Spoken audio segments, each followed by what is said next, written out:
بسم اللہ الرحمن الرحیم رب اشرح لی صدری ویسر لی امری واحلل عقدۃ من لسانی یفقہوا قولی۔ دیکھیے ہماری بات چل رہی تھی عادل کے اوپر، اور عادل کے حوالے سے ہم 3 گفتگو کر چکے ہیں، 3 کلپس ریکارڈ کر چکے ہیں۔ ابھی چوتھی جو ہے ہم کلپس ریکارڈ کرنے جا رہے ہیں۔ تو دیکھیں عادل علی 4 شعب، عادل کے 4 شاخیں ہیں۔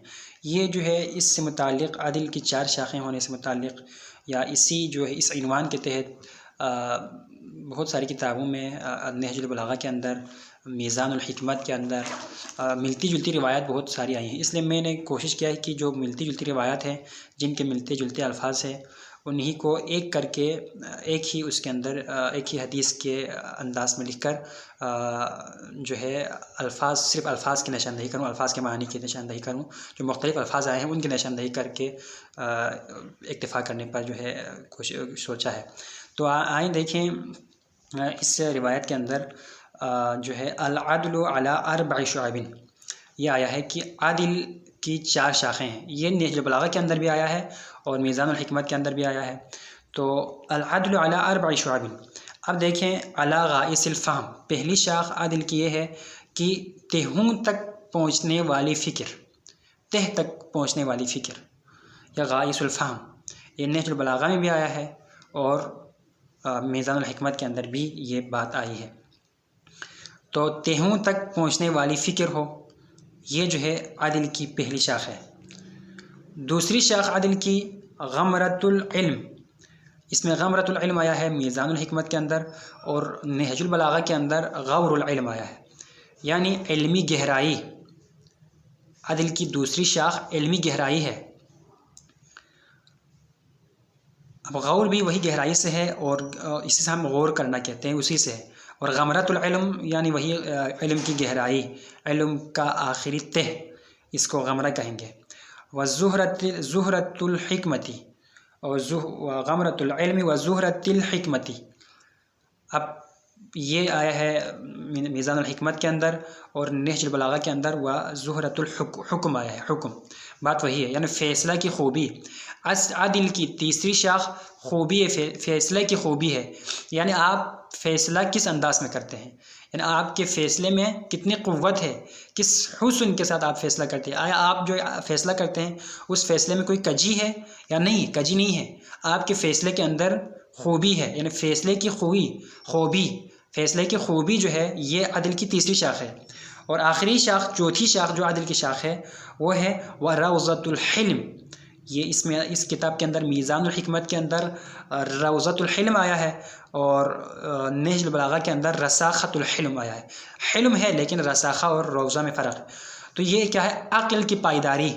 اگر انسان کی عقل پائیدار ہو تو وہ پھر عدل کرتا ہے۔ عدل یعنی عدل کی شاخ، چوتھی شاخ کیا ہے؟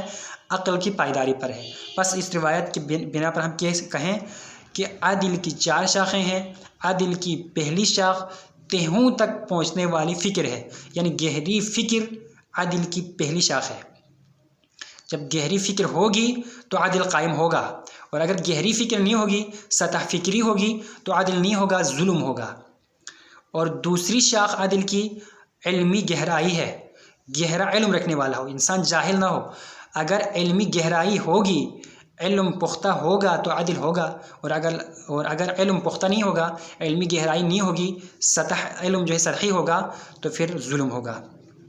تیسری شاخ عادل کی فیصلہ کی خوبی ہے، یعنی خوبی ہو، فیصلہ کرنے میں ڈنگ ہو، انداز ہو، تو جا کر عدل کر سکے گا۔ عدل تبھی قائم ہو سکتا ہے جب فیصلہ میں خوبی ہو، اور اس کے برخلاف اگر فیصلہ میں خوبی نہ ہو، صحیح فیصلہ نہ کرنے والے ہوں، فیصلہ کرنے والے اگر یعنی رشتہ داری کا، اثر رسوخ کا، اس کے نیچے دب کر جو ہے وہ فیصلہ کرنے والے ہوں، خود اپنی خواہشات کا وہ غلام بن کر جو ہے فیصلہ کرنے والا ہو، تو پھر عدل قائم نہیں ہو سکتا، تو پھر وہاں پہ ظلم ہوگا۔ اور آخری شاخ عدل کی چوتھی شاخ کیا ہے؟ عقل کی پائیداری ہے۔ پائیدار عقل سے ہی عدل قائم ہو سکتا ہے۔ اگر پائیدار عقل، معاشرے کا عقل، ایک معاشرے کا عقل ہوتا ہے، اور ایک فرد کا عقل ہوتا ہے، تو اگر فرد کا عقل پائیدار ہوگا تو اس فرد کے اندر عدل آئے گا، اور اگر معاشرے کا جو عقل ہے وہ اگر وہ ہوگا، پائیدار ہوگا تو عدل قائم ہوگا. بس اگر پائیدار عقل نہیں ہوگا معاشرے اور فرد کے اندر تو عدل قائم نہیں ہو سکتا، بلکہ اس کے برخلاف ظلم ہوگا. تو 4 جو ہے شاخ ہے عدل کی 4 شاخیں. اب یہ شاخ حاصل کرنا کیسے ہیں؟ یہ تو الحمدللہ ہمیں پتہ چل گیا کہ عدل 4 شاخوں پر ہے. اب بھائی ایسے ہی رہنا ہے ہم نے کہ بس ہمیں پتہ چل گیا کہ عدل کی 4 شاخیں ہیں. اب حاصل بھی کچھ کرنا ہے. اگر ہمارے اندر یہ نہ ہو، معاشرے کے اندر یہ نہ ہو، تو اس کو کیسے حاصل کریں؟ مولا علیہ السلام اس کی جو ہے طبابت کر رہے ہیں، اس کو بیان کر رہے ہیں، کیونکہ مولا طبیب ہے. مولا علیہ السلام معاشرے کا درد رکھنے والا ہے، فرد کا درد رکھنے والا ہے، انسان ساز ہے، معاشرہ ساز امام ہے. تو امام علیہ السلام یہ آگے بتا رہے ہیں کہ کیسے جو ہے ان چیزوں کو حاصل کیا جائے، عدل کے 4 شاخوں کو کیسے حاصل کیا جائے. تو مولا علیہ السلام فرماتے ہیں آگے، فمن فہم فسر جمل العلم. یہ میزان الحکمت کے اندر اس طرح آیا ہے، اور نہج البلاغہ کے اندر فمن فہم علم غور العلم. جس نے غور و فکر کیا، تدبر کیا، تفکر کیا، وہ علم کی گہرائیوں سے آشنا ہوا.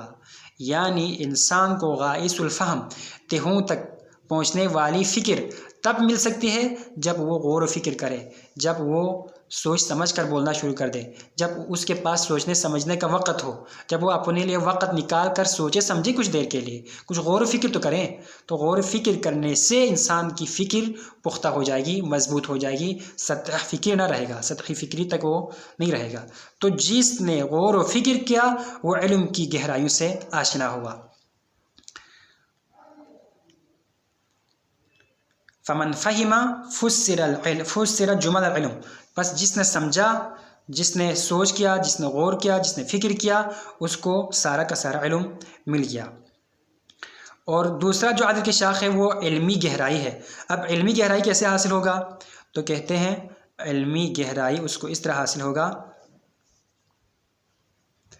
فمن فہم، جس نے غور و فکر کیا. یہاں پہ علمی گہرائی حاصل تب ہوگا جب وہ غور و فکر کرے. یہاں پر بھی غور و فکر کی بات ہوئی ہے کہ جب انسان غور و فکر کرے گا علم کی گہرائیوں تک وہ پہنچ جائے گا، علمی گہرائیوں کو سمجھنے کی کوشش کرے گا، علمی چیزوں کو دیکھنے کی کوشش کرے گا، علم کی وادی میں اتر کر جو ہے غوطہ زن ہونے کی کوشش کرے گا، تو جا کر اس کو علمی گہرائی حاصل ہو جائے گی.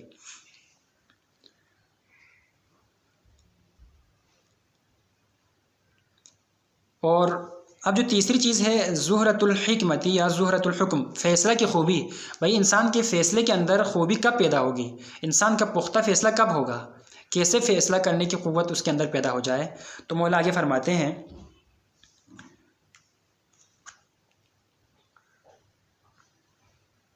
ومن علم شرع غرائب الحکم. یہ اس کے اندر آیا ہے میزان الحکمت کے اندر، اور اس کے اندر نہج البلاغہ کے اندر، ومن علم غور العلم صدر عن شرائع الحکم. جو علم کی گہرائیوں میں اترا وہ فیصلہ کے سرچشموں سے سیراب ہو کر پلٹا. یعنی آپ کے اندر فیصلہ کی خوبی، فیصلہ کا سرچشمہ تب پیدا ہوگا جب آپ علمی گہرائیوں میں اتریں گے. تو مطلب پتہ چلا کہ ان میں سے ہر ایک دوسرے پر موقوف ہے. یعنی آپ غور و فکر کب ہوگی؟ جب آپ وقت نکالیں گے اپنے لیے، تب آپ کو غور و فکر کا موقع ملے گا. غور و فکر کرنے کے نتیجے میں آپ کو علمی گہرائی ملے گی، اور علمی گہرائی ملنے کے نتیجے میں آپ کو قوت فیصلہ ملے گا، آپ کے فیصلہ مضبوط ہوگا، آپ کا اچھا فیصلہ ہوگا، آپ کے فیصلے میں خوبی آ جائے گی. تو اب یہ اس طرح جو علمی گہرائیوں میں اترا وہ فیصلہ کے سرچشموں سے سیراب ہوا. اب جو فیصلہ کرنے کی قوت اس کے اندر آ گئی، مضبوط فیصلہ، خوبی کے ساتھ فیصلہ کرنے کی قوت آ گئی، تو کیا ہوگا؟ ومن علم شرع غرائب الحکم. جو آخری کہا تھا کہ فیصلہ کی خوبی ہی جو ہے نا عقل کی پائیداری کی علامت ہے. عقل کی جو چوتھی شاخ ہے وہ عقل کی پائیداری ہے. اور عقل کی پائیداری کب ہوگی؟ جب اس کے اندر فیصلہ کی قوت آ جائے گی. اور قوت فیصلہ کب آئے گی؟ قوت فیصلہ اس وقت آئے گی جب وہ علمی گہرائی میں اترے گا. علمی گہرائی میں کب اترے گا؟ علمی گہرائی میں اس وقت جب انسان اترے گا جب وہ فہم اور فکر کرے گا، غور کرے گا. اور آخری چیز یعنی عقل کی پائیداری اس کو ملے گی. ومن علم شرائع غرائب الحکم ومن کان حکیمن. اور جو حکیم ہوا یعنی جو صحیح فیصلہ کرنے والا ہوا اس کو کیا ہوگا، یعنی جس کے اندر یہ چیز آ گئی اور اس کے اندر بردباری آ گئی، اس کے اندر حلم آ گیا، جس میں کہا تھا روضۃ الحلم کہا تھا، رساخۃ الحلم کہا تھا، یعنی عقل کی پائیداری کہا تھا. تو جب عقل کی پائیداری اس کے اندر آ جائے گی تو اس کے نتیجے میں اس کو کیا ملے گا، عقل کی پائیداری کے نتیجے میں ومن حلم لم یفرط فی امرہ، وہ اپنی کسی بھی کام میں تفریط اور افراط سے کام نہیں لے گا، اس میں کوئی کمی بیشی نہیں ہوگی. اور جب ایسا ہوا تو ایسا ہونے کے نتیجے میں عاش فی الناس حمیدا، وہ لوگوں میں نیک نام رہ کر زندگی بسر کرے گا. جس نے بردباری اختیار کی اس نے اپنے معاملات میں کوئی کمی نہیں کی، یعنی بہت اچھے انداز میں اس نے زندگی گزاری اور لوگوں میں نیک نام رہ کر زندگی بسر کی. یہ اس کے اندر اسی طرح آیا ہے. اور باقی روایات بھی 4 روایات اور بھی ہیں، وہ بھی اسی انداز میں آیا ہے. اس میں مزے کی بات جو سننے کی ہے وہ یہ ہے کہ اس میں جو ایک روایت نہج البلاغہ کے اندر آیا ہے، اس کے اندر ایمان کے 4 شاخیں قرار دیے ہیں، ایمان کے 4 شاخ. اس میں علی الصبر، 4 ستون یا 4 شاخ آپ کہہ سکتے ہیں. علی الصبر، صبر پر ایمان قائم ہے ایک. دوسرا والیقین، یقین پر ایمان قائم ہے. تیسرا عدل پر ایمان قائم ہے. اور چوتھا جہاد یعنی کوشش پر، جہاد جنگ سے بھی ہے اور دوسرا کوشش سے بھی ہے. ان 4 چیزوں پر ایمان قائم ہے. تو ان میں سے عدل کی بھی تشریح ہوئی ہے. عدل کے بارے میں صرف جو ہے نا آپ کو بتایا کہ عدل کیسے حاصل ہوگا، تو خود عدل کی 4 شاخیں قرار دی کہ خود عدل کی 4 شاخیں ہیں. ان میں سے ایک یہ ہے غایۃ الفہم، تہوں تک پہنچنے والی فکر، غور العلم، علمی گہرائی، زہرۃ الحکمہ، فیصلہ کی خوبی، اور چوتھی عقل کی پائیداری ہے. تو یہ عقل کی شاخیں ہیں. اور عقل کی شاخوں کو کیسے حاصل کرنا ہے اور انسان عادل کیسے بن سکتا ہے، معاشرہ کیسے عادل بن سکتا ہے، یہ جو ہے نا اس روایت کے اندر، اس روایت کے اس خاص حصے کے اندر بیان کیا گیا ہے. تو انشاءاللہ آگے جو ہے نا عادل کون ہوتا ہے، عادل کے بارے میں اور باقی جو ہے چند امور جو ہے عدالت کے بارے میں ہے. عادل کون ہے جی، اچھا پھر اعدل الناس، سب سے زیادہ عادل انسان کون ہے، عدل کے ذریعے سے مدد کیسے لی جائے. اچھا جو وہ امیر، وہ بادشاہ جو عدل نہیں کرتا، یا جو وہ انسان جس کو فیصلہ کرنے اور عدل کرنے کا موقع ملا اور اس نے عدل نہ کیا، اس کے اوپر کیا عقاب ہوگا، کیا گناہ ہوگا، انشاءاللہ وہ سب ہم اس کے اندر اگلی کلپ کے اندر ہم بیان کریں گے. تو والسلام علیکم ورحمۃ اللہ وبرکاتہ. اس سے ایک چیز یہ آپ اندازہ لگائیں کہ ہمارے ائمہ علیہ السلام کے فرامین میں کتنی جو ہے گہرائی ہے اور کتنے جو ہے اس معاشرے اور اس انسانوں کے لیے ان کے درد کے لیے دوا موجود ہے. درد بھی بتایا، دوا بھی بتایا ہے.